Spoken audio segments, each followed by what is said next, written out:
할렐루야.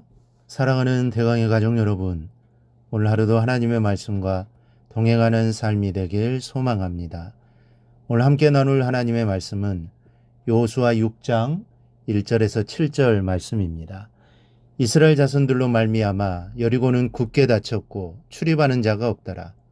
여호와께서 여호수아에게 이르시되 보라, 내가 여리고와 그 왕과 용사들을 내 손에 넘겨주었으니 너희 모든 군사는 그 성을 둘러 성 주위를 매일 한 번씩 돌되 엿새 동안을 그리하라. 제사장 일곱은 일곱 양강 나팔을 잡고 언약궤 앞에서 나아갈 것이요, 일곱째 날에는 그 성을 일곱 번 돌며 그 제사장들은 나팔을 불 것이며, 제사장들이 양강 나팔을 길게 불러 그 나팔 소리가 너희에게 들릴 때에는 백성은 다 큰 소리로 외쳐 부를 것이라. 그리하면 그 성벽이 무너져 내리리니 백성은 각기 앞으로 올라갈지나 하시매, 눈의 아들 여호수아가 제사장들을 불러 그들에게 이르되 너희는 언약궤를 메고 제사장 일곱은 양강 나팔 일곱을 잡고 여호와의 궤 앞에서 나아가라 하고, 또 백성에게 이르되 나아가서 그 성을 돌되 무장한 자들이 여호와의 궤 앞에서 나아갈지니라 하니라. 아멘. 여호수아를 비롯한 이스라엘 백성은 지금 초긴장 상태에 있습니다. 가나안 땅에 접어들어 처음으로 치러야 할 전투를 코앞에 두고 있기 때문입니다.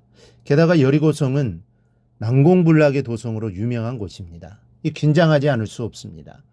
이스라엘이 난공불락의 여리고 전투를 앞두고 고심하고 있을 때 하나님께서 여리고 전투의 작전을 알려주고 계십니다.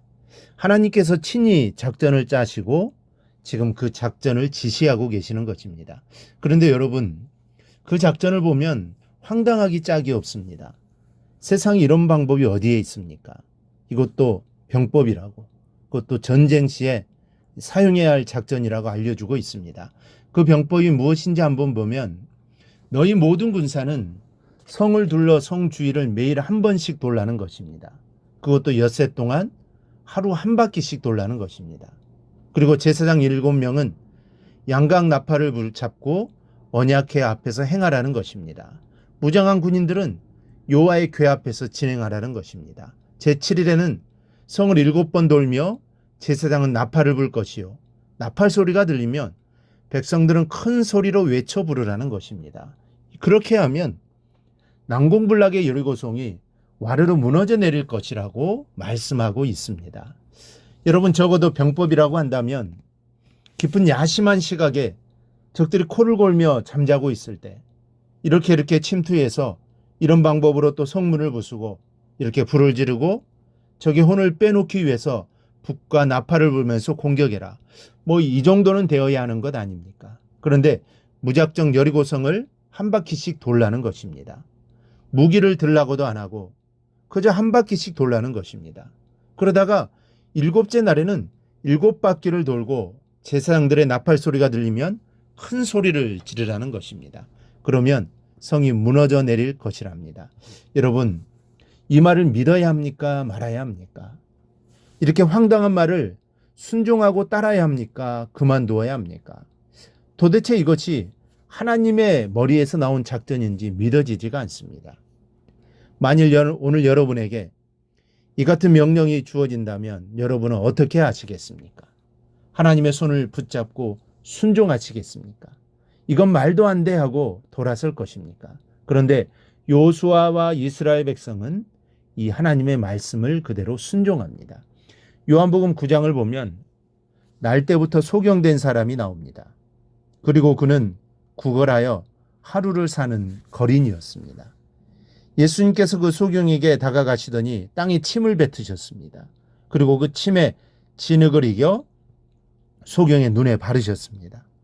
진흙을 이길 정도라면 침을 많이 뱉었을 것입니다. 비록 소경이요 구걸하며 사는 천민일지라도 침을 이겨 눈에 바르고 있으니 그 마음이 어떻겠습니까? 그러고 하는 말이 실로암 못에 가서 씻으라는 겁니다. 자, 이 말을 어떻게 해야 하겠습니까? 믿어야 합니까? 말아야 합니까? 아멘하고 순종해야 합니까? 이런 경우가 있어야 하고 뒤돌아서 해야 하겠습니까? 그런데 이 소경은 황당한 이 현실을 그대로 받아들입니다.